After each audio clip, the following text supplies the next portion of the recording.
நபிகள் நாயகம் ஸல்லல்லாஹு அலைஹி வஸல்லம் அவர்கள் சொன்னார்கள், ஸலாஸத்துன் லா யுகல்லிமுஹுமுல்லாஹு யௌமல் கியாமா வலா யுஸக்கீஹிம். அல்லாஹ் தஆலா நாளை மறுமையில் 3 சாராரை அவர்களோடு பேசவும் மாட்டான். வலா யுஸக்கீஹிம், அவர்களை பரிசுத்தப்படுத்தவும் மாட்டான். வலா யன்துரு இலைஹிம், அவர்களின் பக்கம் ஏறெடுத்தும் பார்க்கவும் மாட்டான்.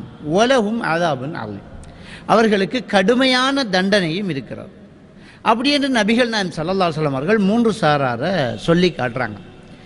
அல்லாஹ் நாளை மறுமையில் அவர்களை ஏறெடுத்தும் பார்க்காமல் இருப்பது, அவர்களை பரிசுத்தப்படுத்தாமல் இருப்பது, அவர்களோடு பேசாமல் இருப்பது ஒரு பெரிய ஒரு தண்டனைக்குரிய ஒரு அடையாளமாகத்தான் இங்கே நபிகள் நாயகம் ஸல்லல்லாஹு அலைஹி வஸல்லம் அவங்க அதை சொல்லி காட்டுறாங்க. அந்த பாவத்தினுடைய அளவு ரொம்ப அதிகமாக இருக்கிறதுனால இந்த பாவம் செய்த இந்த 3 சாராரை அல்லாஹ் தஆலா நாளை மறுமையில் பார்க்க மாட்டான். அது ரொம்ப பெரிய ஒரு கை சேதமாக ஒரு மனுஷனுக்கு இருக்கும்.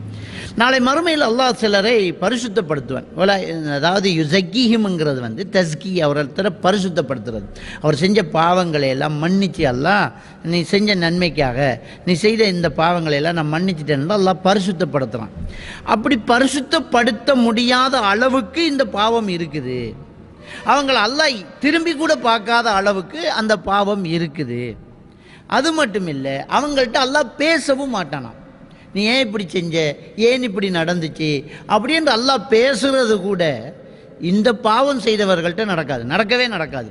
அப்போ ஒரு பாவத்தில் ஒரு அளவுக்கு இருக்கிறவங்கள்ட்ட அல்லாஹ் பேச்சு கொடுக்குறான், மற்றவங்கள்ட்ட பேசவே மாட்டான். வலஹும் அஸாபுன் அலீம், அவர்களுக்கு கடுமையான தண்டனையும் இருக்கிறது. அப்படிங்கிறத நபிகள் நாயகம் ஸல்லல்லாஹு அலைஹி வஸல்லம் அவங்க சொல்லி காட்டுறாங்க. இது முஸ்லீம் கிரந்தத்தில் பதிவாக இருக்கிற ஹதீத்.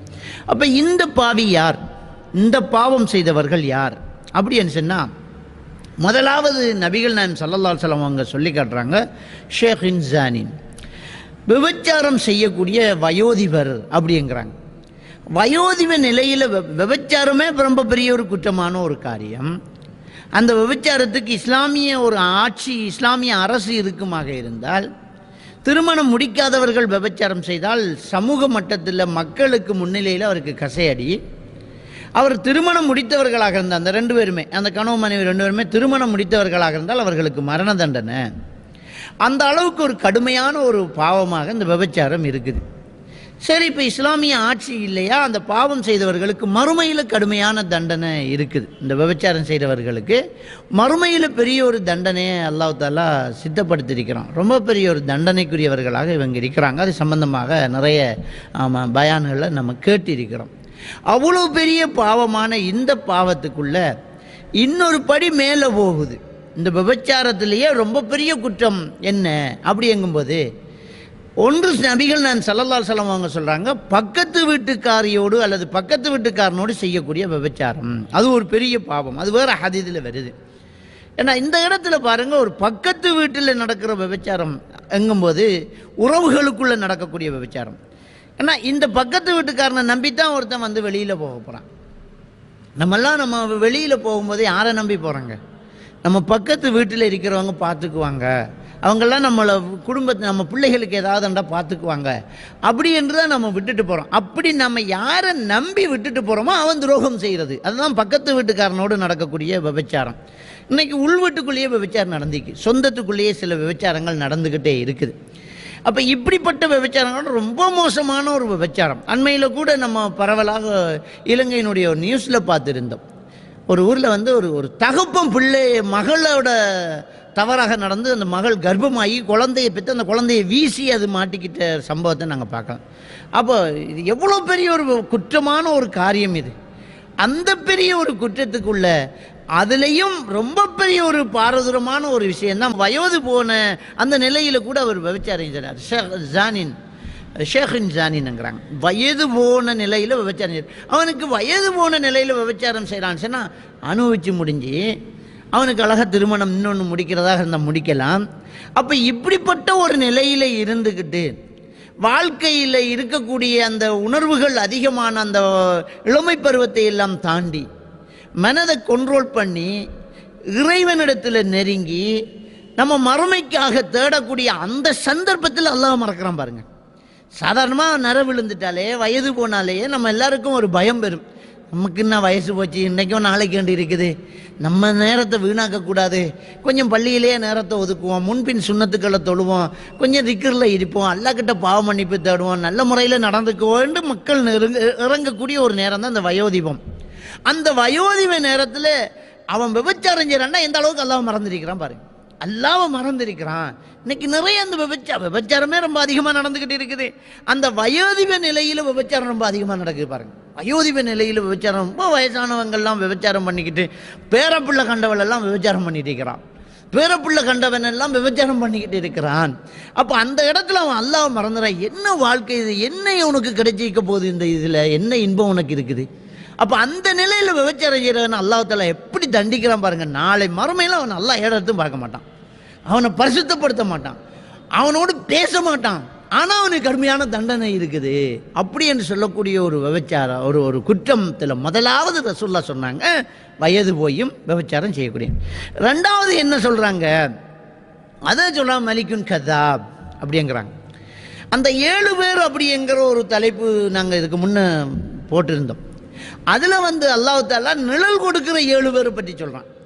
மறுமை நாளில் அல்லாஹ்வினுடைய நிழலை தவிர வேறு எந்த நிழலும் இல்லாத அந்த இடத்துல 7 சாராருக்கு அல்லாஹ் தஆலா நிழல் கொடுக்குறான். முதலாவது அல்லாஹ் தஆலா சொன்னது இமாமுன் ஆதில், நீதம் செலுத்தக்கூடிய அரசன், ஒரு தலைவன்.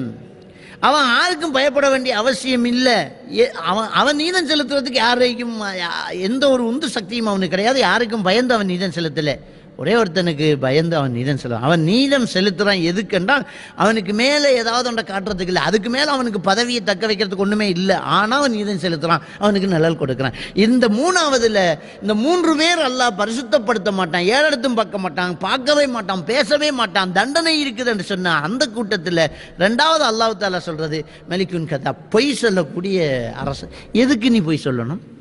ஒரு மன்னன் நீ எதுக்கு பொய் சொல்லணும்? நீ யாருக்கு பயந்து பொய் சொல்லணும்? எதுவுமே முகாந்திரம் இல்லாமல் நீ எதுக்கு பொய் சொல்ற? அப்போ நீ அவ்வளோ பெரிய குற்றவாளி. பொய் சொல்லக்கூடிய அரசு, பொறுப்பில் இருந்து பொய் சொல்லக்கூடியவன் நிறைய இன்னைக்கு அது நடந்துக்கிட்டே இருக்குது. எல்லாம் பொய் ரிப்போர்ட்டாகவே நடந்துக்கிட்டு இருக்குது. அவன் அந்த பதவிக்கு வாரது, ஏதாவது கணக்கு காட்டுறது, அவன் எடுக்கக்கூடிய சம்பளத்தை பார்த்தா அவனால் சாதாரணமான ஒரு வாழ்க்கை தான் வாழ முடியும். ஆனால் வெளிநாட்டில் காணி வாங்கி போகிறான், உள்நாட்டில் காணி வாங்கி போகிறான். அவன் ஓடக்கூடிய வாகனத்தில் மெயின்டெனன்ஸ் செலவு கூட அவன் சம்பளத்தை விட ரொம்ப அதிகமாக இருக்கும். அவன் ஓடக்கூடிய வாகனத்தில் மெயின்டெனன்ஸ் செலவு இருக்குது இல்லையா, அதுக்கு பெட்ரோல் ஊற்றுறது, அதை சேவிஸ் பண்ணுறது, அதுக்கு ஆயில் மாற்றுறது, அதில் டயருடைய விலை என்ன, இதெல்லாம் பார்த்தா அவன் சம்பளம் ஒரு பெட்ரோலுக்கு கூட நின்று பிடிக்காது. அந்த அளவுக்கு சின்ன சம்பளம், அவன் பெரிய வாழ்க்கை. எது எப்படி அவன் பண்ணுறான்? பொய் சொல்கிறான், பொய் ரிப்போர்ட்டு கொடுக்குறான். அப்போ ஒரு எவ்வளோ பெரிய ஒரு அநியாயம் நடந்துக்கிட்டு இருக்குது அப்படின்னு பாருங்க. அப்போ இந்த பொய் சொல்லக்கூடிய அரசன், பொய் சொல்லக்கூடிய அதிகாரி, பொய் சொல்லக்கூடிய தலைமைத்துவம், இவனுக்கு நாளை மறுமையில் அல்லாஹ் ஏறெடுத்தும் பார்க்க மாட்டான், கடுமையான தண்டனை இருக்கு. அந்த ரெண்டாவது சாராரை அல்லாஹ் தஆலா சொல்லி காட்டுறான். மூன்றாவது யார்? அந்த மூன்றாவது யார் என்று சொன்னால் ஆயிலின் முஸ்தக்பீர்ங்கிறாங்க, பெருமை அடிக்கக்கூடிய ஏழை. ஏழை பெருமை அடிக்கிறது இந்த பெரிய பாவங்களோட சேருது பாருங்க. ஏழை பெருமை அடிக்கிறது இருக்குது இல்லையா, இது இந்த பெரிய பாவங்களோட சேருது. இதனால் நிறைய பேர் பாதிக்கப்படுறாங்க. ஒரு ஏழை பெருமை அடிக்கிறங்கிறது, என்ன ஏழை பெருமை அடிக்கக்கூடாதா? கூடாது.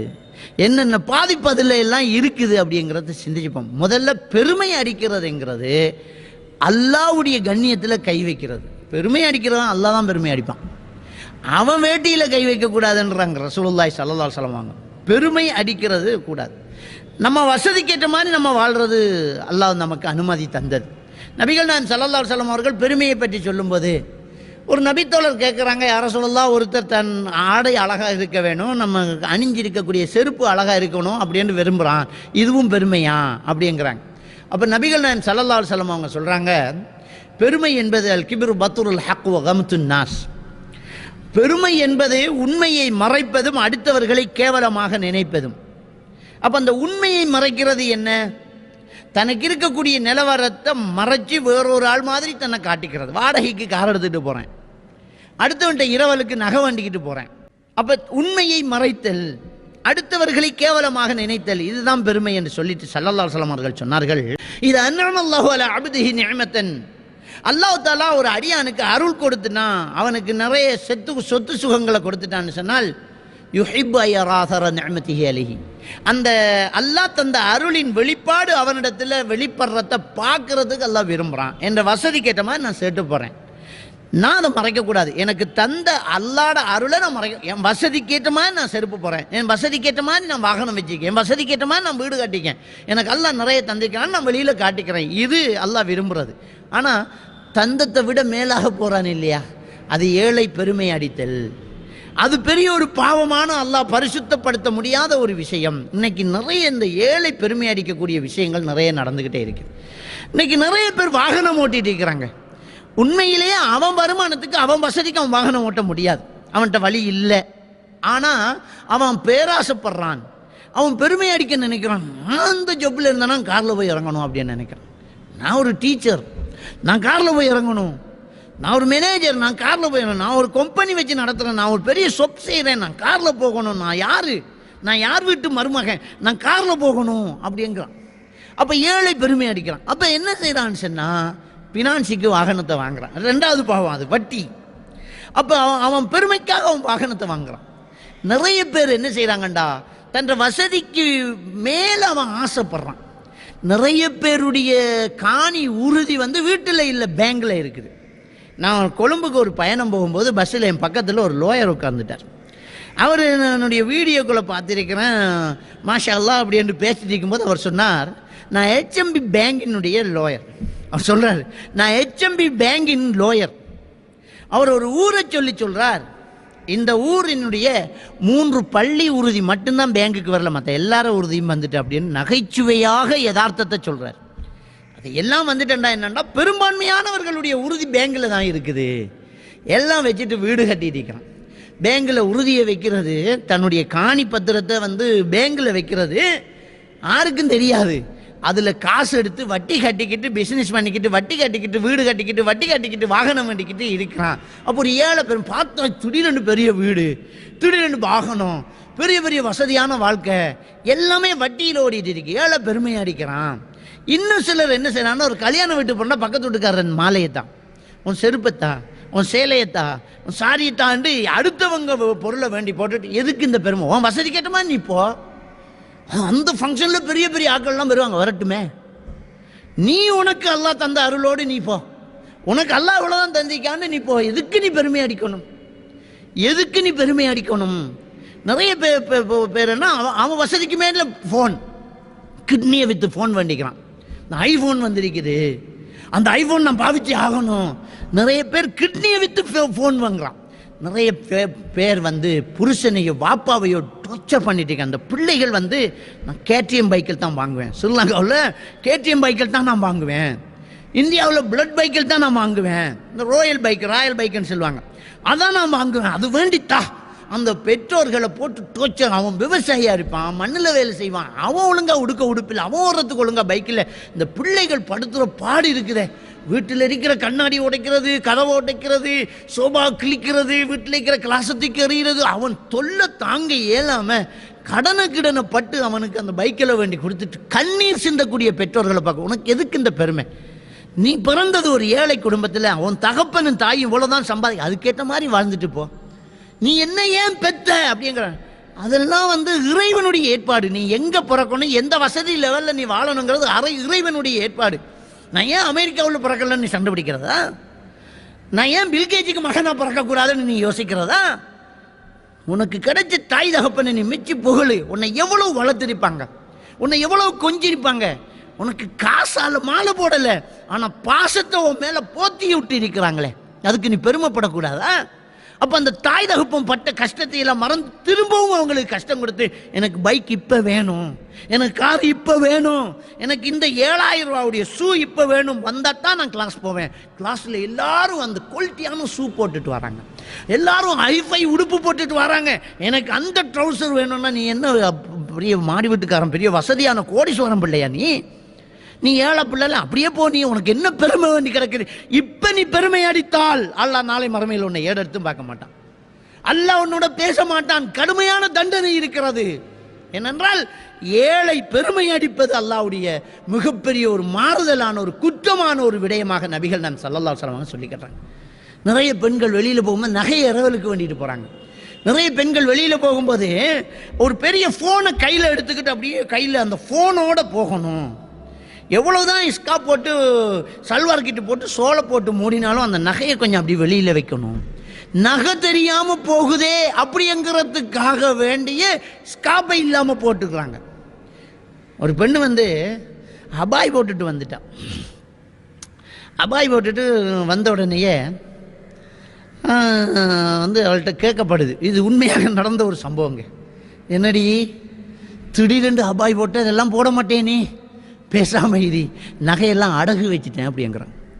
அப்போ நகையை அடகு வச்சுட்டேன், அதை மறைக்கிறதுக்கு தான் அபாய் வர, அல்லாட பயமெல்லாம் கிடையாது. அப்போ நகை இருக்கிறதுனால உனக்கு அபாய் போட முடியலை, அதை காட்டிக்கொள்ளணும்.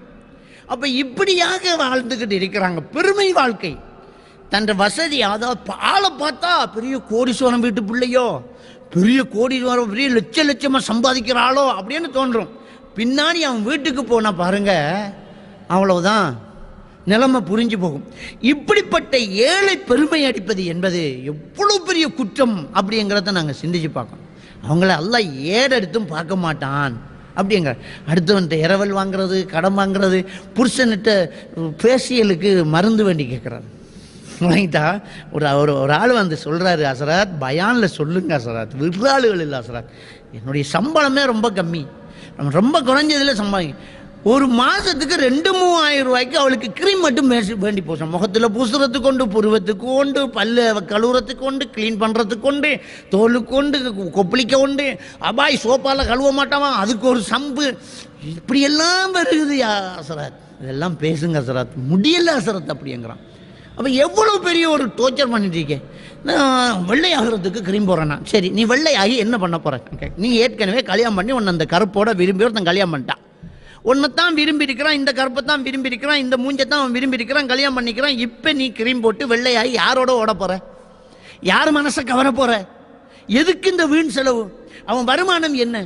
இன்னைக்கு ஒருத்தன் ஃபோன் பண்ணுறான், நான் மாதம் 40,000 ரூபா தொழில் பண்ணுறேன், மாதம் 40,000 ரூபா உழைச்சிக்கிட்டு வீட்டுக்கு போனால் பொண்டாட்டி கல்யாணம் முடிச்சு 2 வருஷம் தான். என் பொண்டாட்டி சொல்ல, இதுக்கு நீ பிச்சைக்கு போ, இந்த சம்பளத்தோட எல்லாம் உன்னோட வாழ முடியாது, வெளியிறங்க அப்படிங்கிறா. அப்போ காசை கல்யாணம் பண்ணாவா, அந்த ஆளை கல்யாணம் பண்ணாவா? அப்போ அவளுக்கு இருக்கக்கூடிய வசதியை விட பெருமையாக தேவைப்படுது. புருஷன் லட்சமாக உழைக்கணும். நிறைய பேருடைய பேராசை குற்றவாளியாக்குது. இன்னைக்கு ஜெயிலில் இருக்கக்கூடிய நிறைய பேர் அன்னைக்கு குற்றவாளியானதுக்கு காரணமே பேராசைப்பட்டுதான். ஏழை பெருமை அடித்ததான். நான் மாடி வீடு தான் கட்டணும், இதுக்கு தான் ஃபவுண்டேஷன் போடணும், இந்த காரில் தான் நாம் போகணும், நீங்கள் எது பண்ணுறீங்கன்னு எனக்கு தெரியாது, நீங்கள் காரோட வாங்க அப்படின்னா அவன் என்ன செய்வான்? வட்டிக்குள்ளே போவான், கொள்ளையடிக்க போவான், தூள்விக்க போவான், கடத்தல் வேலையில் ஈடுபடுறான், என்னமாலும் பண்ணி அவன் செய்ய பார்க்குறான், மாட்டிக்கிட்டு ஜெயிலில் போகிறான். இந்த வெக்க என்ன? அவளுக்கு ஒன்றுமே கிடையாது. நிறைய குற்றவாளிகளை உருவாக்குது ஏழை பெருமை அடிப்பதனால். நிறைய பேர் மனசுடைஞ்சு போகுது இந்த ஏழை பெருமை. நிறைய பெற்றோர்கள், என் பிள்ளை ஃபோன் வண்டி கேட்குறான், அதுவும் சாதாரணமான ஃபோன் கிடையாது, இந்த ஃபோன் வண்டி கேட்குறான், இந்த பைக்கு வண்டி கேட்குறான், நகை வண்டி கேட்குறான், என் பொண்டாட்டி இதை வண்டி கேட்குறான், அதை வண்டி கேட்குறான், இப்படித்தான் வீடு கட்டணுங்கிறான். என்னப்பா இவ்வளோ பெரிய வீடு கட்டுறிய, ஏதுடா அப்படின்னா, தலையெழுத்த கேட்காதீங்க, விடமாட்டேன்டா, இப்படித்தான் போடணும்னுட்டா, நான் படுற பாடு தெரியுமா, நான் ஓடுற ஓட்டம் தெரியுமா, எனக்கு தூக்கமே இல்லைங்கிறான். எதுக்கு உனக்கு இந்த பெரிய பிரச்சனை? இந்த உலகத்தில் நிம்மதியாக வாழ்கிறதுக்கு தானே திருமணம் முடித்து வீடு கட்டுறோம். அந்த திருமணமும் வீடும் உன்னுடைய நிம்மதியை பறிக்குதுண்டா, என்ன வாழ்க்கை சிந்திச்சுப்பார். எனவே ஏழை பெருமை அடிப்பது என்பது அவ்வளோ பெரிய பாதிப்பை உண்டாக்குது. இந்த 3 பேரையும் அல்லாஹ் ஏறெடுத்தும் பார்க்க மாட்டான், அல்லாஹ் பரிசுத்தப்படுத்த மாட்டான், அவர்களோடு பேச மாட்டான், அவர்களுக்கு கடுமையான தண்டனை உண்டு என்று ஸல்லல்லாஹு அலைஹி வஸல்லம் அவர்கள் சொன்னார்கள். முஸ்லிம் கிரந்தத்திலே பதிவாக இருக்கக்கூடிய ஹதீஸ். எல்லாம் அல்ல அல்லாஹ்வுக்கு சுப்ஹானஹு வ தஆலா நம் அனைவரையும் இந்த பாவமான காரியங்கள் இருந்து நல்ல முறை வாழ்வதற்கு தௌஃபீக் செய்வானாக. வ ஆகிரு தஅவானா அல்ஹம்துலில்லாஹி ரப்பில் ஆலமீன்.